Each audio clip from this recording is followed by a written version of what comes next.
You know, sometimes when the sun hits the kitchen window just right and there's cinnamon in the air, not from anything baking, mind you, just from some old jar on the spice rack, it takes me back. Not in my childhood, at least not the one I thought I had. No, it's something deeper. Something I didn't even know belonged to me for most of my life. That scent, that warm, quiet stillness of an early summer morning, that's when I feel it, like a whisper from another life trying to reach me. I suppose I've been carrying the story around in pieces, tucked away like letters in a drawer. Some days I'd peek at them. Most days, I kept them shut tight. But now at 74, after all I've lived through, I think maybe it's time I opened the drawer. Maybe it's time someone heard what happened. What really happened. I was taken in the summer of 1952.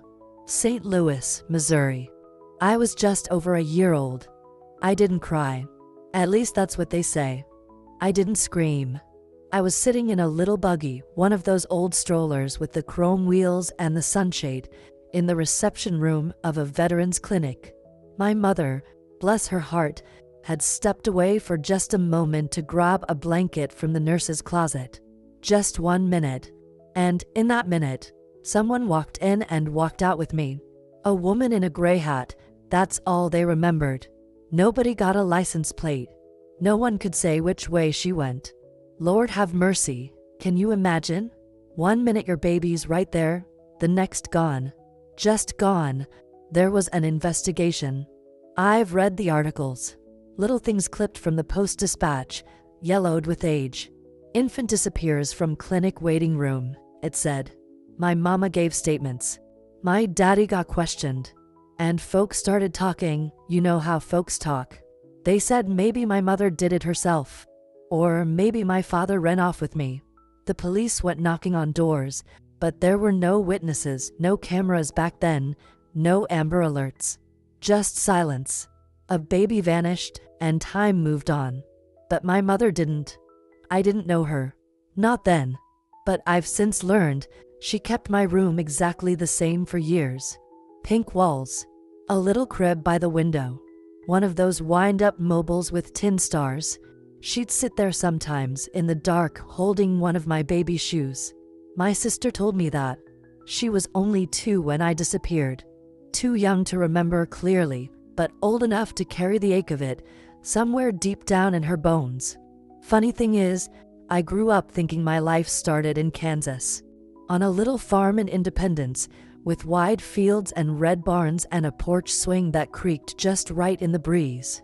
But the truth is, my story began in St. Louis. In that clinic. In that moment.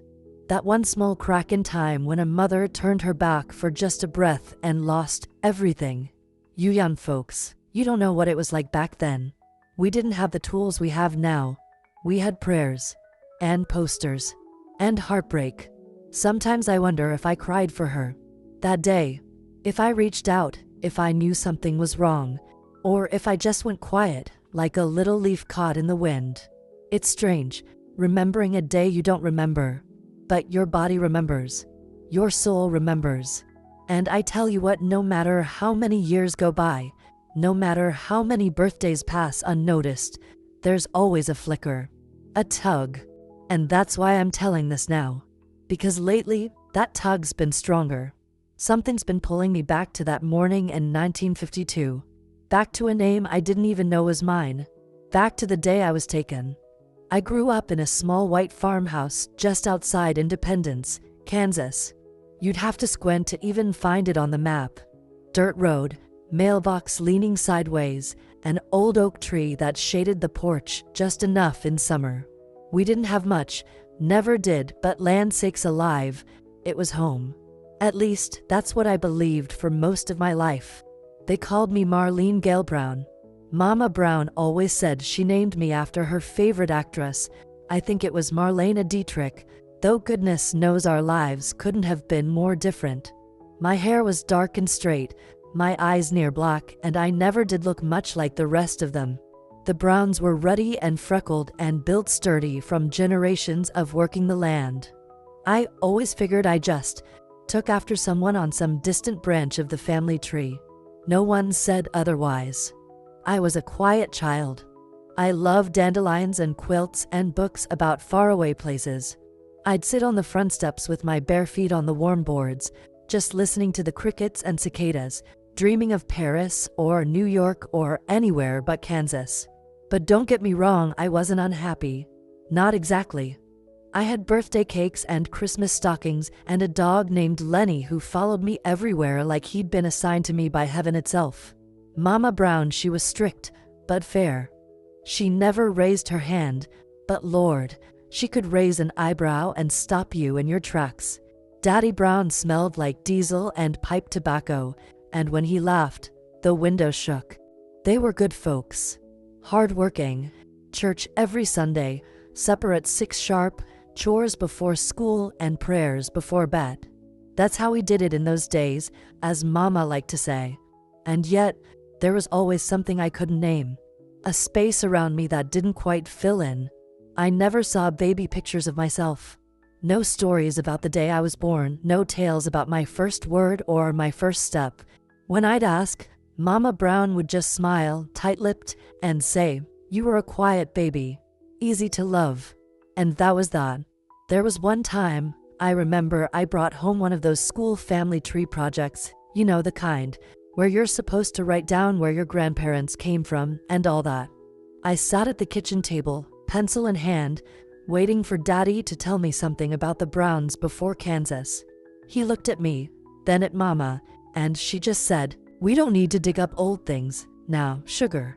Just write Brown and leave it be." I never asked again. Still, I grew up thinking love was enough. That kindness could fill in the gaps.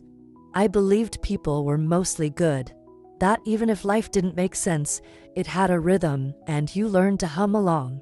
I believed, with all my little girl's heart, that roots didn't have to be deep to be real. But I carried questions. Quiet ones.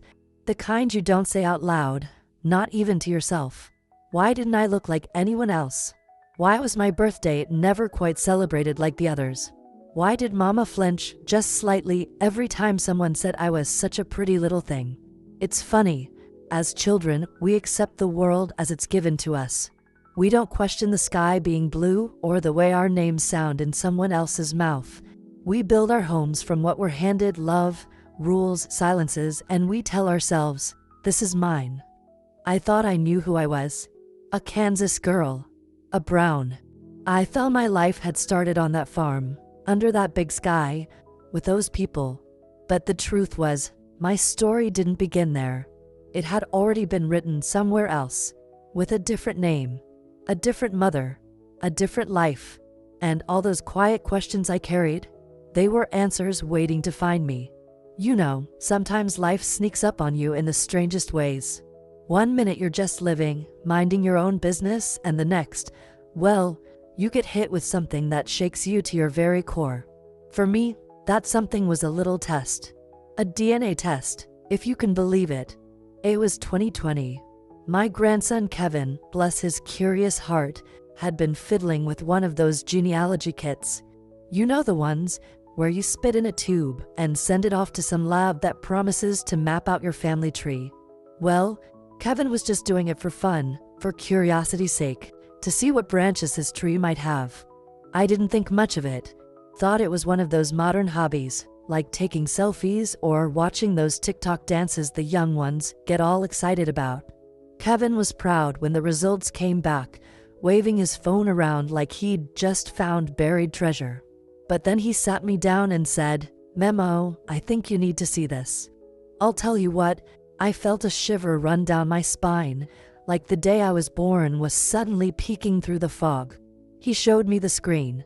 It said plainly no genetic match with the Brown family. I blinked twice. My stomach dropped.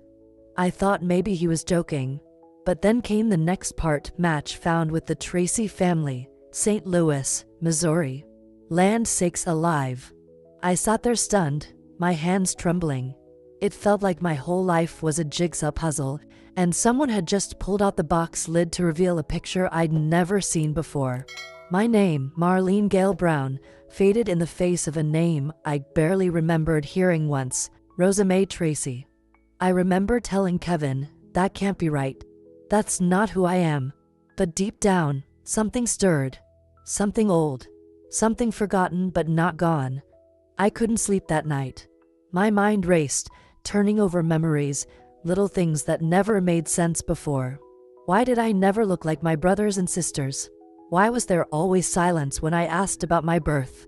That test opened a door I didn't even know was closed. It pulled at a thread that started to unravel everything I thought I knew about myself. And then came the phone call. I reached out to a woman I barely knew, but who carried the same blood, the same mystery. She was my sister, or so I hoped. When she answered, I heard tears before I heard words. "Nemo," she said, her voice breaking. "I don't know what to say. Mom searched for you all her life." I sat there, the phone pressed against my ear, hearing a story I'd never been part of, a love I'd never known. That was the moment everything changed. The moment my past reached out and touched my present. You young folks wouldn't understand the power of something like this. A test, a call, a name. It's more than science or family tree. It's a lifeline. And I knew, from that night on, I wasn't just Marlene Brown anymore. I was Rosa Mae Tracy. And I was ready to find out what that meant. You know, sometimes the hardest part ain't just finding the truth. It's learning how to carry it once you have it. After that DNA test, I thought the biggest challenge was behind me. But Lord have mercy, I was wrong. The week after Kevin showed me those results, I sat down and wrote a letter. I wasn't sure to whom, to my real family, to my mother, or maybe just to the universe that finally gave me a chance to speak. I wrote about the questions I'd carried all my life, about the empty spaces that never quite filled. Then I sent it. And waited. The phone rang one evening, just as the sun was dipping below the horizon and the sky turned that soft pink you only see in Kansas summers. I recognized the number from St. Louis, my old hometown, though it didn't feel like mine anymore. "Hello," I said, my voice a little shaky. "Memo?" A woman's voice, trembling. "It's Sarah, your sister." I froze. For a moment, I could barely breathe. She told me how our mother had searched for me all those years.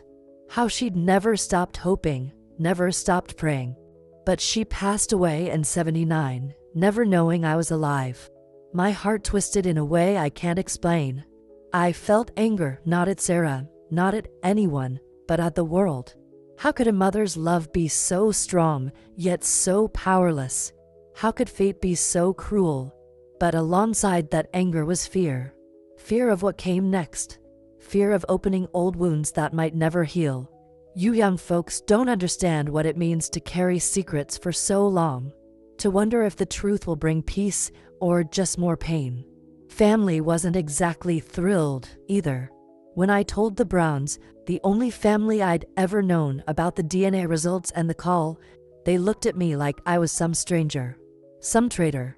I heard whispers behind my back. "She's chasing ghosts. Why dig up the past?" I felt caught between two worlds. The one I'd lived and the one I was just beginning to discover. And neither felt quite right. There were nights I cried myself to sleep, not because I didn't want to know, but because I wasn't sure if I could carry the weight of knowing. And the guilt, oh, the guilt. For the family who raised me, who loved me in their own way. How do you tell them that the roots you believed in were planted in shadows? Sarah and I wrote letters back and forth, sharing pieces of our lives. She told me about the day I vanished, how the police questioned everything, even my own parents. About how Dad left soon after, broken and beaten by grief and suspicion. Sometimes I thought about hanging up the phone for good, pretending I never made that call. But every time I heard her voice, fragile and real, I knew I couldn't. Because this was my story, my truth. And no matter how tangled and painful, it was mine to tell. I'm not gonna lie, it's been the hardest journey I've ever taken. But I'm learning to walk it one step at a time. And that's how it started. That call, that conversation, that slow unraveling of a life I thought I knew. You know, some moments in life, well, they don't just pass by. They linger. like shadows stretching long across the floor at dusk. One such moment for me was the day my mother's world shattered, the day the crib sat empty, but her heart was full of waiting. I wasn't there. I was just a baby, barely more than a year old. But the silence that followed my disappearance, the quiet that filled that little room in St. Louis, that silence told a story louder than words ever could. Mama told my sister years later how she sat by that crib, clutching a tiny shoe, whispering my name into the dim light. How she refused to move the furniture or wash the sheets, hoping somehow I'd come back. I remember the image she painted for me, the pale pink walls, the fading sunlight through the curtains, and that little crib where I should have been. The police came and went. Questions were asked that made my mother feel more like a suspect than a victim. Was she a careless mother? They asked. Did she lose the baby herself? The town whispered. My father, poor man, was crushed under the weight of suspicion and sorrow. He left soon after, unable to bear the broken pieces of a family torn apart. I think about how the world turned that day for my mother, how a home filled with laughter turned into a house haunted by absence. That empty crib wasn't just a piece of furniture. It was a symbol of a dream stolen, a promise broken. For decades, that empty crib held space not only in the room, but in every heartbeat of my family. I wasn't just lost to the world. I was lost to them, the people who loved me most. And what did that mean for me, growing up in another home, under another name? It meant that for so long, I was a ghost in my own story, an unwelcome secret, a silence that no one dared speak aloud. I can't explain the weight of carrying a life you don't know, the ache of wanting to belong, but feeling like you never truly did. The day the truth started to surface, I felt that old wound open again, raw and aching. I remember how the world seemed to slow down, how the clock on the wall ticked louder, marking every second of a heartbreak decades in the making. That was my mother's grief. That was her empty crib. And in a way, it was mine too. But even in the darkest shadows, I found a spark, a flicker of hope that maybe, just maybe, the story wasn't over. Because sometimes, you have to lose everything to find what really matters. After the storm, after the tears and the calls and the questions that couldn't be answered, there was silence. A heavy kind of silence that settled deep inside me, like the dust that gathers on an old shelf you forgot to clean. That's how life felt for a while, quiet, empty, and unfamiliar. I started going through the things left behind by the woman who raised me, the woman I had always called Mama Brown. It was strange, opening the drawers, looking at the photographs, the letters, the old clothes. I felt like I was invading a sacred space, a life that wasn't truly mine, but that I'd lived anyway. And then, tucked away in a stack of papers, I found it. The birth certificate. At first glance, it looked ordinary enough. But as I read it, something felt wrong. The name was different. The date didn't quite match what I'd been told. The mother's name wasn't the woman I'd imagined all my life. I sat there, paper trembling in my hands, realizing that this wasn't just a piece of paper. It was a lie. A carefully crafted lie that had built the foundation of my entire existence. It wasn't just the birth certificate.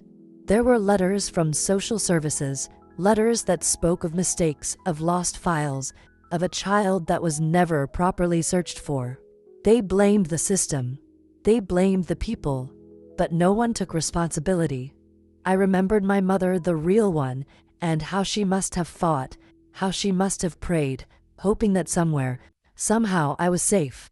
But those papers, they told a different story. One of neglect, of forgotten promises, of quiet abandonment. It broke something inside me. Not just sorrow, but a deep, aching confusion. Who was I if not the girl I thought I was? What did it mean to grow up with a name and a family that weren't truly mine? The world I'd known felt smaller now, like a house with no windows. I was trapped between two lives, one that had been stolen, and one I'd barely recognized as my own. I felt lost. Not just in place, but in time. And yet, in that loss, there was a strange kind of peace. I wasn't the same woman I'd been before.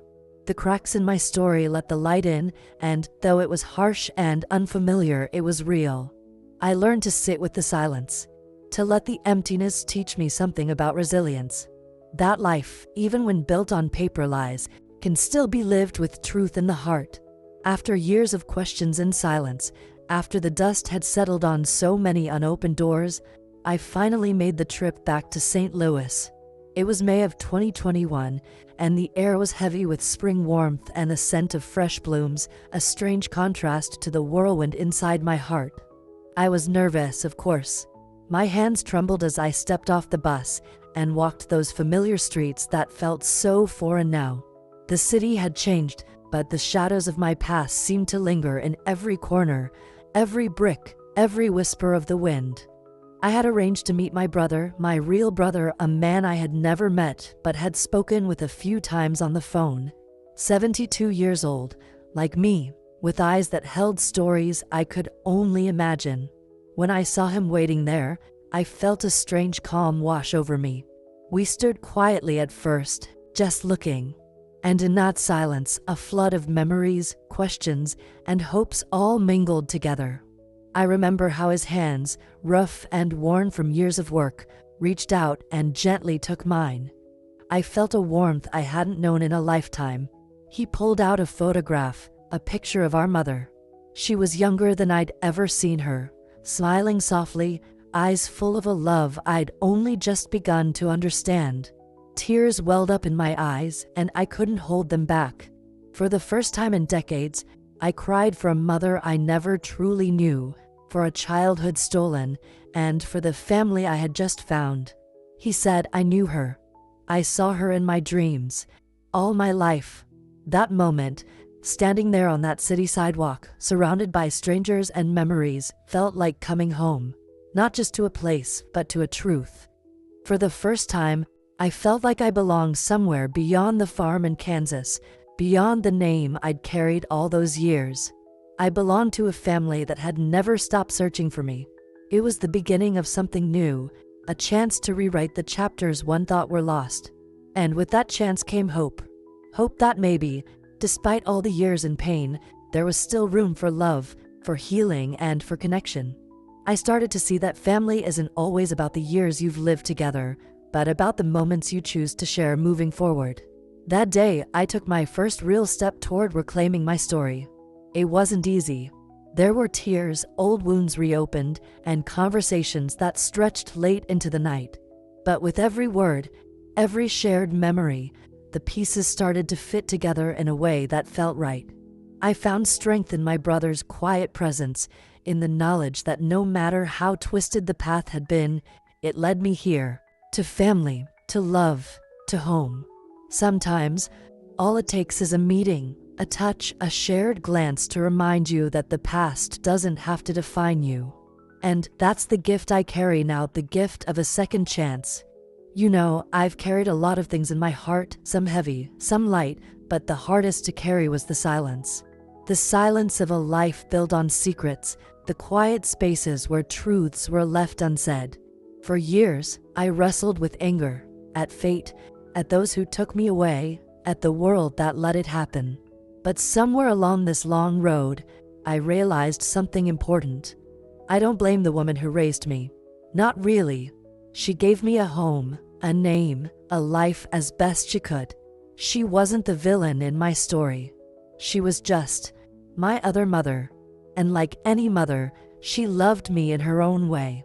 That's not always easy to admit when you've spent so much time feeling like a stranger in your own skin. But it's true. I also realized I was holding on to a lot of hurt that belonged to other people. The lies, the fear, the mistakes, they weren't mine to carry forever. So I made a choice to forgive the silence, to forgive the shadows that haunted my past. I still remember the day I packed up that old box of letters, papers, and photographs, the ones that tied me to a story I hadn't asked for but had to live anyway. I took it all out to the backyard, to the patch of earth under the big oak tree, and I let the wind take what it wanted. Watching those pages scatter felt like shedding an old skin. A way of saying, this was part of me, but it doesn't own me. I chose to live beyond the pain and the questions, beyond the years lost and the moments stolen. It wasn't about forgetting. Oh no, I'd never forget. But it was about learning to hold those memories gently without letting them define me. I am more than a lost child, more than a secret. I am a woman who's been broken and mended, who's known darkness and light. I am Resume Tracy, and I am whole, even if my story isn't perfect. Choosing to accept my past, with all its shadows and light, gave me a kind of peace I hadn't known before. I stopped looking back with anger and started looking forward with hope. Life isn't always fair, but it's still beautiful. I found joy in little things: a sunny morning, a warm cup of coffee, a laugh shared with a newfound brother. I began to see that family is made of love, not just blood, and that love can heal even the deepest wounds. I don't know what the future holds, but I'm not afraid anymore. I'm ready to write the next chapters on my own terms. And if there's one thing I want to tell you, whoever is listening, it's this: your past might shape you, but it doesn't have to shackle you. You can choose to forgive, to heal, to live, because in the end, that's what makes us human. You know, after all the years of searching, all the heartbreak and healing, I've come to understand something. Something I didn't see when I was younger, when the world felt heavy and my heart was full of questions. Life, I've learned, is less about the things we lose and more about the things we choose to carry forward. I carry the memory of a mother I never held, but whose love was fierce enough to cross the silence of decades. I carry the faces of brothers and sisters I just met, and the warmth of their acceptance. I carry the story of a little girl taken too soon, but who found her way back through the cracks of time. But more than that, I carry the lessons those years have taught me. That love isn't always easy. Sometimes it's wrapped in silence, in mistakes, in wounds that take a long time to heal. But love is there even when it's hidden. I see now that family isn't just about blood or names on a birth certificate. It's about connection. It's about showing up. It's about the hands you hold and the stories you share. I was raised by one family, but found another. Both shaped me. Both loved me. And neither could have been complete without the other. Maybe that's the truth we all need to hold on to, that we are more than where we come from. More than the histories written for us. We have the power to choose what we carry in our hearts. And sometimes, the heaviest burdens are the ones we refuse to let go of. The grudges, the fears, the what-ifs that keep us chained to a past that no longer serves us. I think about all those years I spent waiting. Waiting for answers, waiting for reunion, waiting for a feeling of belonging that seemed just out of reach. And maybe, just maybe, it's time to stop waiting. To stop holding our breath for a moment that may never come. Because life is happening right now with all its messy, beautiful, complicated moments. I want to tell you, if you're out there feeling lost or broken or alone, that you're not alone. There's a whole world of love waiting for you if you're willing to open your heart to it. It doesn't matter where you start. What matters is where you go from here. Maybe it's time to let go of old pain, to reach out, to forgive, to start anew. Because in the end, that's what makes us human, the courage to carry on, to heal, to love again. I'm still learning every day, still finding new pieces of myself in places I never thought to look. And I'm grateful. Grateful for the past that shaped me, for the family that found me, and for the future I'd get to write. So, maybe it's time for all of us to ask ourselves, what are we carrying? And what are we ready to let go of? You know, life has a funny way of twisting and turning. Sometimes it feels like you're lost on a long, winding road with no clear direction. And other times, well, you find your way home, but it's not always the way you imagined. I never chose to be taken that summer day in 1952. I was just a baby, too young to understand what was happening or to fight back. But what I have chosen, what I choose every single day, is to be found, to be present, to live fully, with all the scars and all the stories that come with me. That's what the story is really about, isn't it? Not just about the past, but about today. About the moments we hold on to, the connections we make, and the love that refuses to let go, no matter the distance or the years. I think about my mother, waiting by that empty crib. I think about my brother, reaching out to a sister he never knew. And I wonder how many other stories like mine are out there, quietly waiting to be told. Maybe love isn't just about being together all the time. Maybe it's about the ways we carry each other in our hearts, even when we're apart. Sometimes I sit quietly and wonder, does he remember me? Does he know deep down that we're connected by something more than blood? And sometimes, I think he does. That thought gives me comfort, like a soft blanket on a chilly evening. I want you to know, whoever you are, that no matter what your story is, no matter the twists and turns, you have a place to come back to, a place inside yourself and in the hearts of those who love you. And I want to leave you with a question, one that's been with me for a long time now. Do you believe that true love always finds its way back? Think about that for a moment. Because sometimes, the longest journeys lead us right where we belong. And sometimes, the heart remembers what the mind forgets. Thank you for listening to my story. It's been a long way home, but I'm finally here,